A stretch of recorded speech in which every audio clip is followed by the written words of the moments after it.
No? Yeah.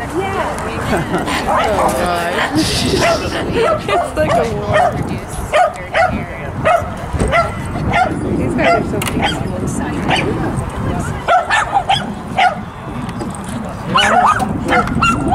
Recreational trail development, and we get which is totally unexpected.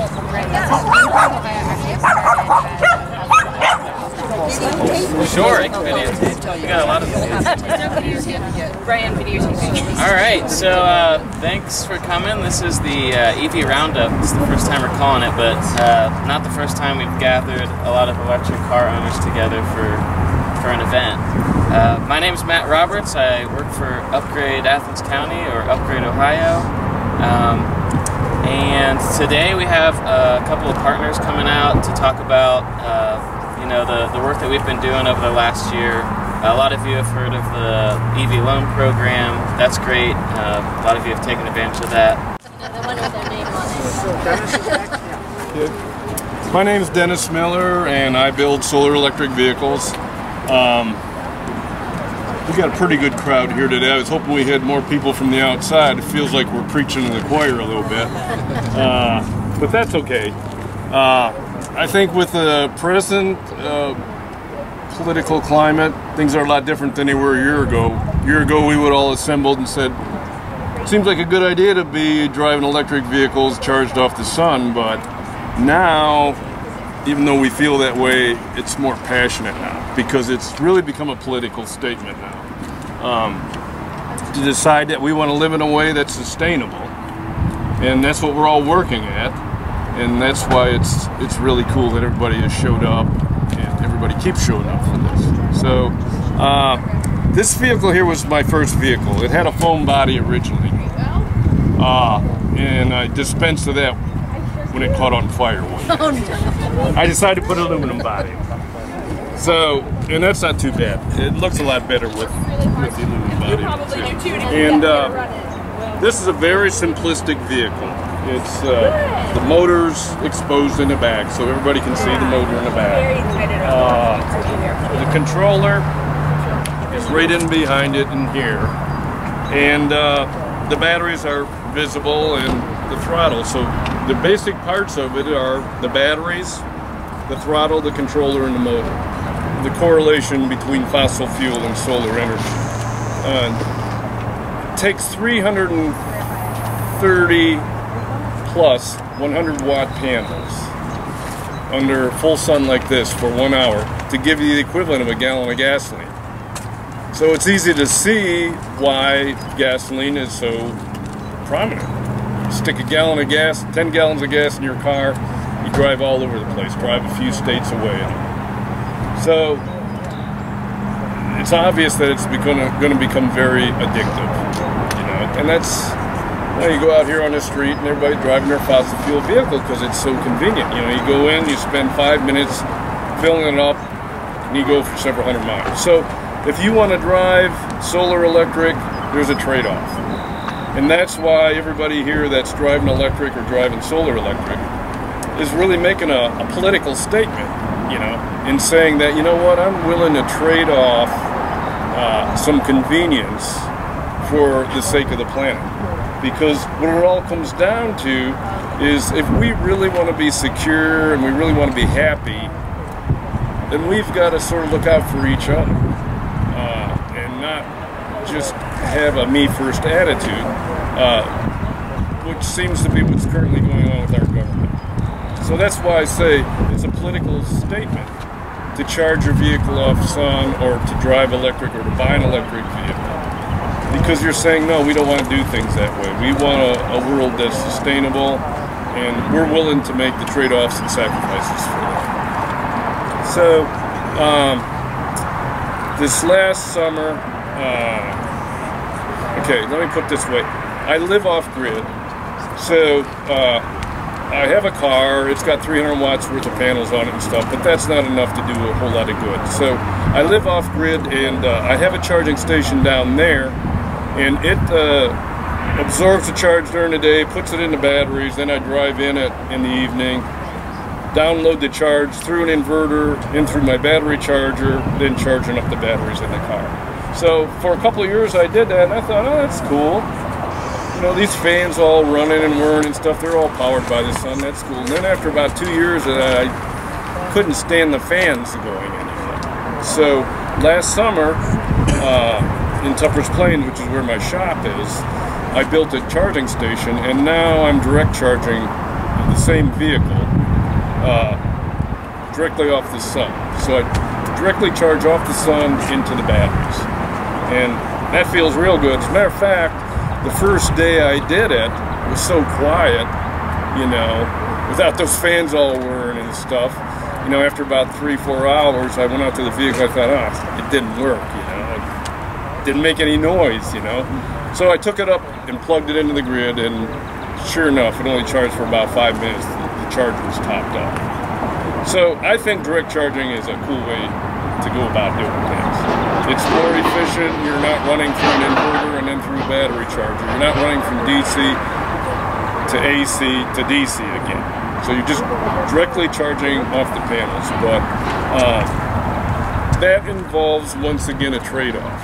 So you've got to be willing to organize your journeys so that you take care of all your stops in one journey. You come back to your solar garage, you plug it in, and then you leave it sit there for a day or 2 or 3 or a week or whatever you got. You know, like I say, it's all a matter of readjusting our lifestyle. So most people with their fossil fuel vehicle, I'm not trying to knock anybody, everybody's trying to be happy, but they like the convenience of jumping in their car and driving here or there whenever they want to. But that's, like I say, what everybody here is concerned about. There's problems, obvious problems, even though a lot of people deny that there's anything going on.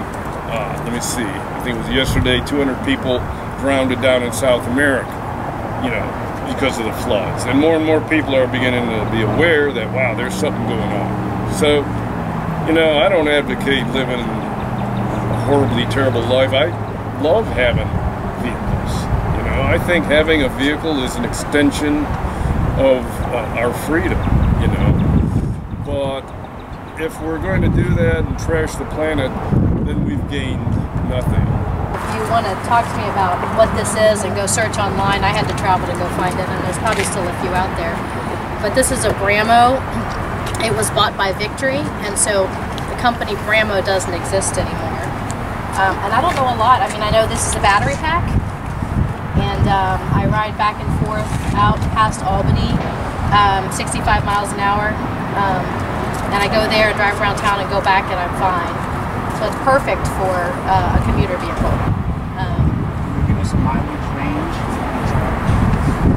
8 hours is like, you mean to charge it or how far it goes? How far it'll go on a charge? I'm trying to remember how far I live from here. Just ballpark. I think you live 18 miles from here. Okay, so I would say probably 50 or 60? 60 miles. Yeah. Yeah, it's a lot less than a Leaf. I'm not comfortable going to Marietta, but I think I could almost get there. And the new ones are not like this. This one does not have the quick charger. I prefer this kind of charger, but like I'm in town today, and my partner rode this really wildly this morning and used more charge than I would like, but it uses a regular plug. So the nice thing about that is you put it in a regular plug 8 hours and it charges. The bad thing about that is I'm in town and he used more than half my battery, and I can't plug it into a charging station. The charging stations don't have regular plugs. So so there are some ups and downs to that. I like the fact that I don't have to have a special station. I can just plug it in. Anyone who is going to ride a motorcycle to take the Motorcycle Ohio safety course, it's very good. My partner teaches. This is my first time on it this summer. Nice. It's so quiet. Looks like a real motorcycle, doesn't it? Yeah, it does. So it's got all this I down. bet that's a lot of fun. Now for clarification, if you cross over into West Virginia, you do need a helmet.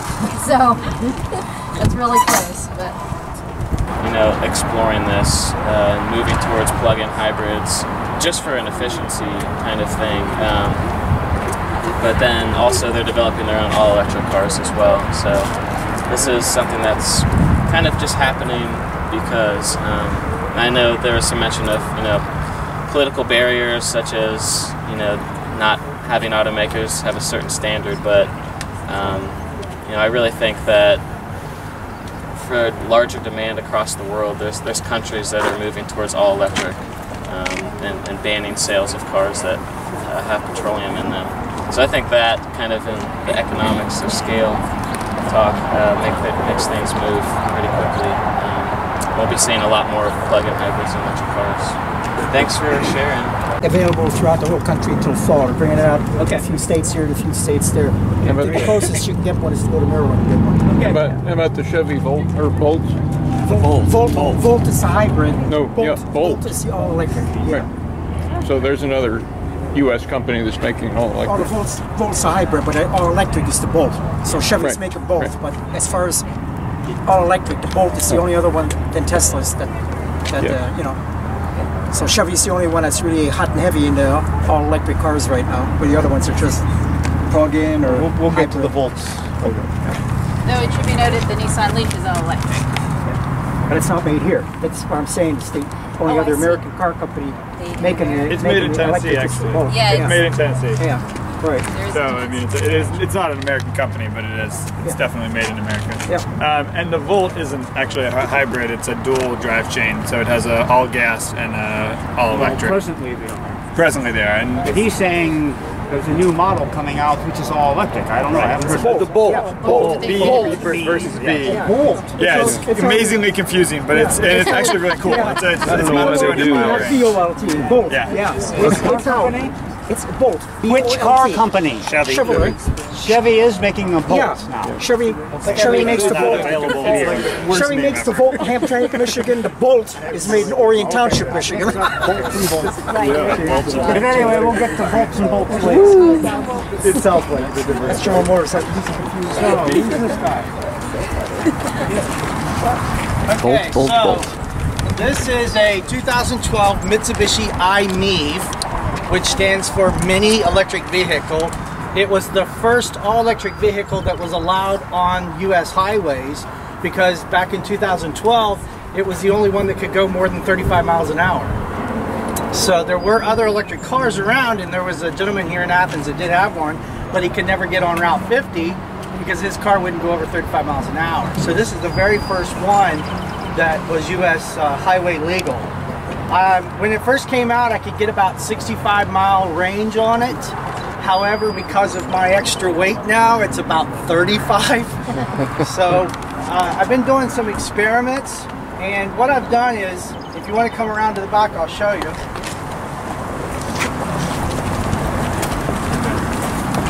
I've added two 320-watt solar panels onto the roof here. And the solar panels are the charge, the 640 watts is controlled by this charge controller by Renogy, and it controls the charge of power into the 4 gel batteries that are 150 watt amp hours each. Yes. So the batteries hold the charge, and then the inverter converts it from DC to AC, and then I can plug the car into the inverter and it charges the car, and therefore it's extending my range a little bit more. So unfortunately, the trade-off with the extra weight is that it's reducing my range because of the weight, but I'm increasing it because I can charge without having to plug in. So it's a little bit of a trade-off almost. Are you coming out ahead then on the whole? No. Now I do have 28 solar panels at home that are grid tie connected. So when I plug in at home, I'm being charged from my solar panels at home. So it's not causing my electric bill to go up at all. But the nice thing about this is whenever I'm out traveling, I can charge my car without having to worry about finding a place to plug in. And the reason that I did this was because a few years ago, about 4 years ago, I kept getting in trouble and being threatened with theft of service when I would plug in. When I worked at McCracken Hall, I'd plug in behind Putnam Hall, And I even had an OU police officer threaten to charge me with theft of service because he said it was illegal to plug in, even though I had permission from facility services. I've had people unplug my car.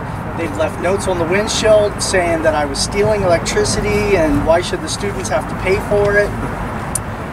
And so I got so frustrated with being vandalized and keyed because of plugging in that I finally decided to do this here so that people would just leave my car alone. So that was the reason I decided to do this in the first place. Is this a gas?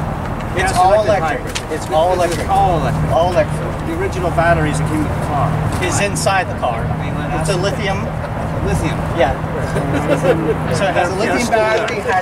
It will hold 16 kilowatts. So without all the extra weight, originally I would average about 3.7 miles per kilowatt. How does that charge regulator work? What's that? The charge regulator that you have on Warranty. I have an 8-year warranty on the battery.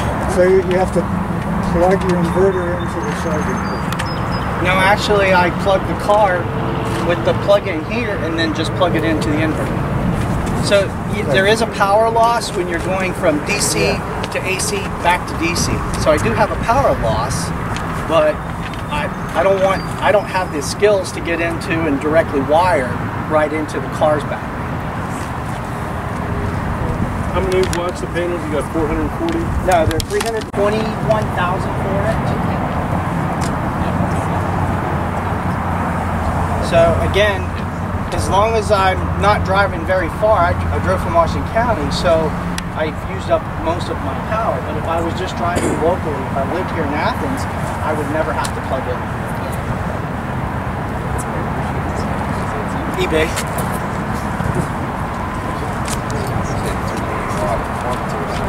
Jump in on that. Leaf time. And there's many of us here who are Leaf owners. We've brought Every Leaf owner, get as over an there and entire find the vehicle. entourage. So come on, gang. What does Leaf owner mean?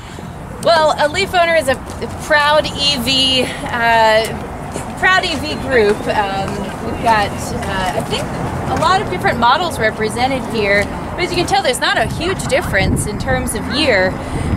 Range hasn't changed a whole lot, at least in the 2011 to 2015 model. Those have all sort of been in the same 70 to 90 mile range.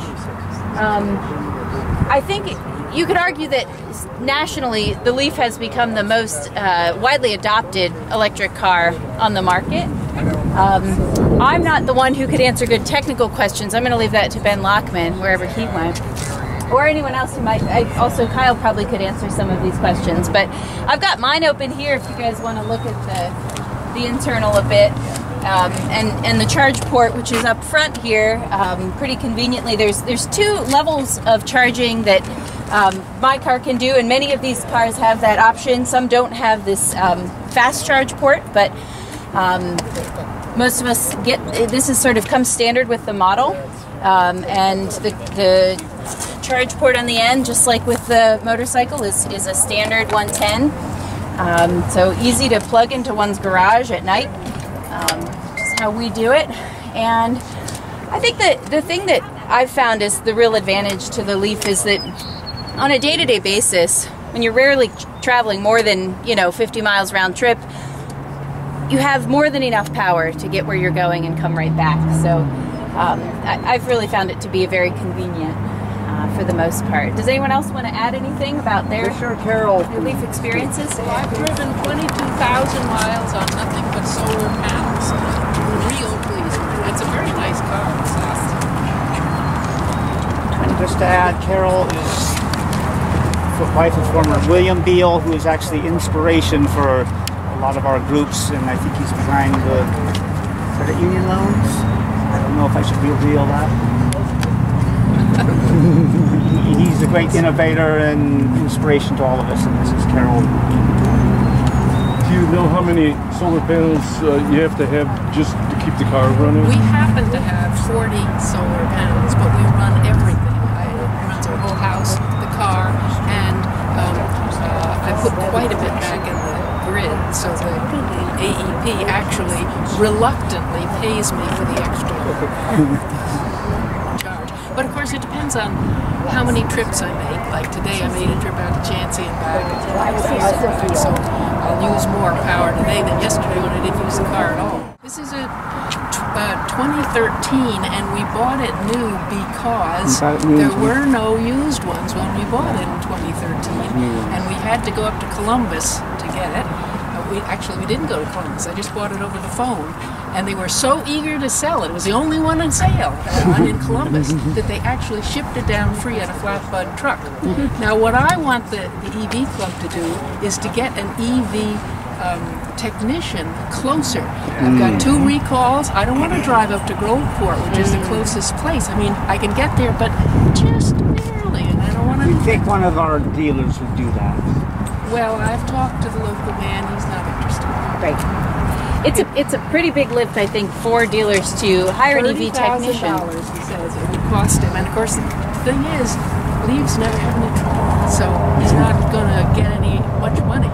Except, I did have a squirrel make a nest in my intake, and he did fix that. The local man did fix it. It cost me $230 to have it fixed. If I could build onto that, with my Mitsubishi i-MiEV, my closest dealership is in Canal Winchester, because my local Mitsubishi dealership in Parkersburg, it's not cost effective for them to pay the $10,000 to become an i-MiEV certified technician, because there's not enough cars to warrant them paying that excessive fee. Sure. So in the I'll have my car 5 years come May 17th. The only maintenance that I've done on the car whatsoever is a windshield wiper and 4 new tires. So luckily, I mean, 5 years, yes. That's the only maintenance I've done to this car. It needs to go in for a maintenance check because the read off on the thing says I'm run out of miles, and since I have 49,000 miles on it, I need to get it checked. But that requires me either driving it halfway, parking it, and then driving it the other halfway, or getting it towed to the dealership in order to get it checked out. Sorry, I didn't mean to interrupt I forgot to mention the maintenance on the Bramo, since it was purchased by Victory. We checked on this before we bought it. Is required. Like, Victory has to service that motorcycle, and that's in Columbus, so it's not that bad. So we could actually drive to the Victory dealer, and then we would have to charge it when it's there. But that's kind of nice. Plus, you can put it in the back of the truck and take it to Columbus if you wanted to. So. But I agree. It would be nice to have an EV maintenance person here in this community. Leaves, so you'd think that possibly. Couldn't they just bring one down from Columbus at periodic event at times and yeah, I mean, it's just tell everybody if you need your vehicle service, this is the time to do it. Right. Why would that be so hard? I would think. Work on it. Could it be the computerized software equipment that they use to connect it to? Well, that's true. But what's a computer? Computers can be portable, as far as you carry it in your cell phone. I don't know. I don't think the local technicians are capable of removing or even having to replace. What if you had to replace the lithium battery that's inside the car too? Well, I mean, a train technician brought from Columbus or somewhere. I think it's a worthy exploration to find out what would need to happen to get that done.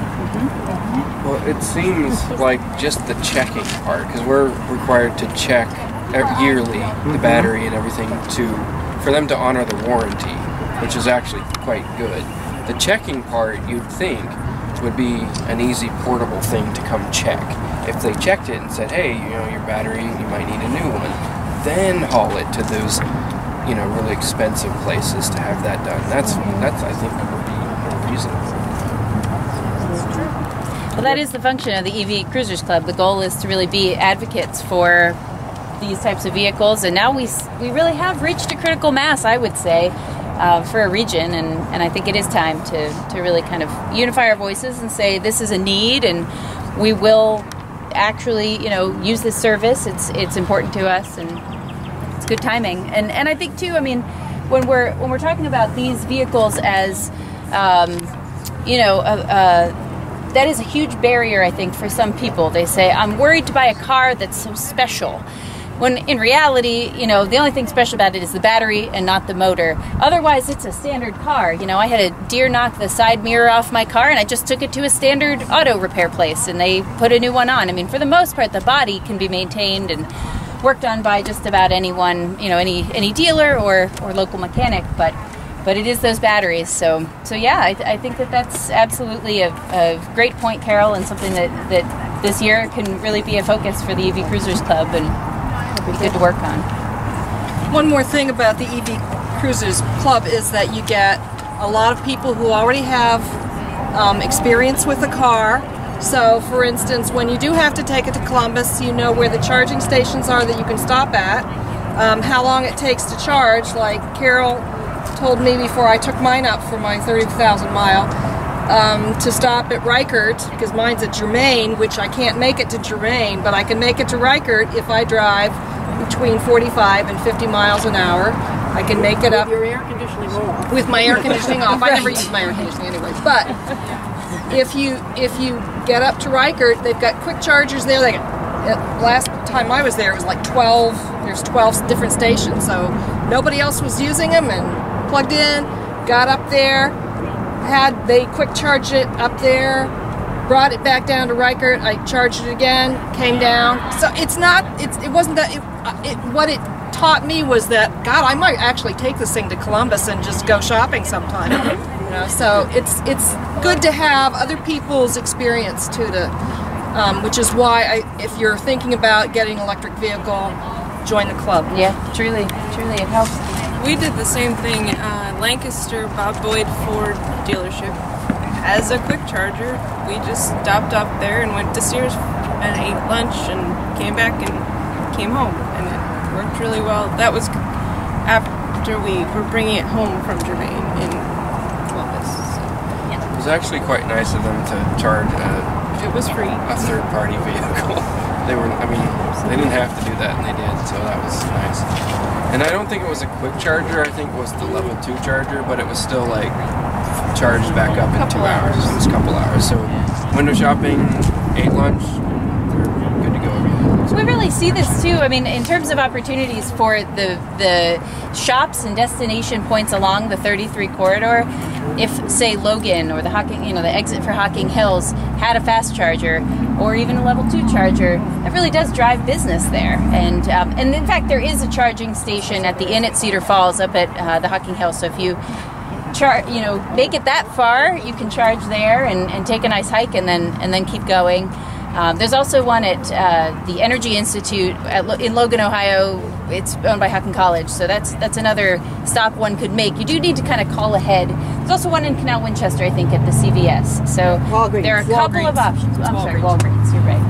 So, but we really do see this as a huge opportunity that Route 33, develop its infrastructure for cars like ours. So that's definitely on the list. I was going to say there's definitely opportunities for this club to be a large body of force to say, like, we would like to see fast chargers along 33. There's real people like our representatives, like Sherrod Brown, who last year introduced a bill called the Electric Vehicle Credit Act. Didn't really go anywhere because it was introduced really late, but that was supposed to give employees charging credits, tax-free. And that's something that employers could kind of grab on and offer that to their employees. But again, there's so many opportunities, and if we keep growing this club, the stronger we'll get and the larger voice we'll have to really build what we want to see, especially on the 33 corridor from Columbus all the way down. So, join the club. Do you have any idea what it costs to install a charging station? Yes. Yes. Yeah? Like, which kind? Like a fast charger? Is that what you're thinking? Well, I'm saying, suppose we live outside of Nelsonville. So suppose Nelsonville wanted to put a charging station in the downtown area, so that people could come in, plug their car in, and shop around the public square, have lunch, whatever. Yep. What would it cost? You want to go ahead? Yeah, because I've done it.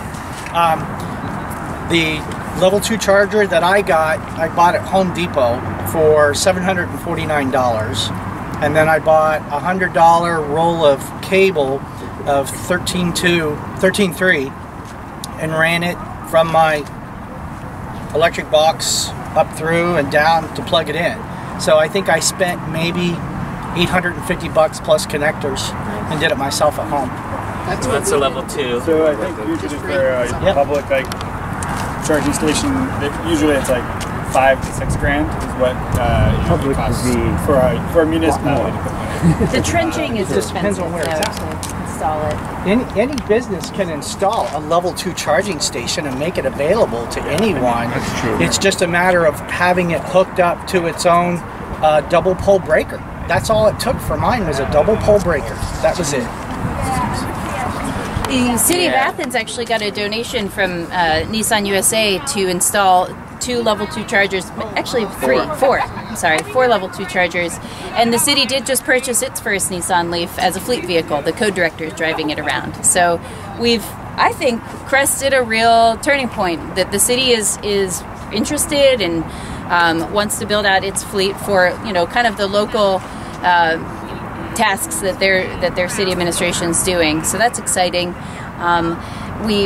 In terms of a DC fast charge station, my understanding is those are anywhere between $18,000 and $30,000. Again, depending on, do you have to trench it? Does it need a whole new, electrical infrastructure in order to install it? Those things are barriers that the city and other municipalities are going to have to figure out, but it's definitely in the realm of possibilities. Nelsonville is also, I agree, a great site because of the square. They really are trying to be a destination off the highway. So does anybody know if you do the DC quick charge, it's obviously a lot of money, but is that like the Tesla ones where there's several stalls, or is it just one plug? And if it is a large chunk of money up front, is it less money to add more plug abilities? It costs more to have several bays, and typically when a municipality is installing chargers, they put more than one, at least 2, if not 4 or more. And Ohio University has chargers throughout campus, and they have 2 per bay, so you can plug in, at any one given place around the campus. There's a total of 10 charging stations on campus. The university paid $150,000 to install them, but the catch is the electricity is free because the university only pays 5.2 cents a kilowatt for its electricity. However, the charge is that there's a 35 to 75 cent transaction fee to use their Park Mobile app, and then you pay 75 cents an hour after that. But you can only park there for 5 hours, and then you have to move your car or you get a ticket. Yeah, but that's every place in town. I mean, to use a Park Mobile app is 75 cents an hour, and you have a transaction charge to start. So, to me, that's just what parking costs in Athens if you don't have a spot. As an OU employee who's already paying for parking, if I want to park in that spot, I have to pay even more. Yeah. Well, that should be included in your parking if you're paying. That's crazy. I was asked to come in as a consultant on the project before it even got installed. I told them that people wouldn't use it unless they were assured, especially people like me that comes from another county, that if I wasn't assured a place to park and that I could stay there all day, it wasn't justifiable for me to come and that's why you never see anybody park. Nobody ever uses them.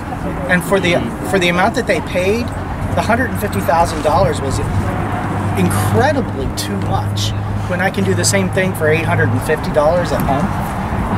Yeah. Somebody got a nice kickback from that. And do you have to have an OU parking sticker? Yes. You do? Yes. Well, no, they actually did open it to public. They did? Yeah. I've used it. Okay. Several times, not a whole lot. Okay.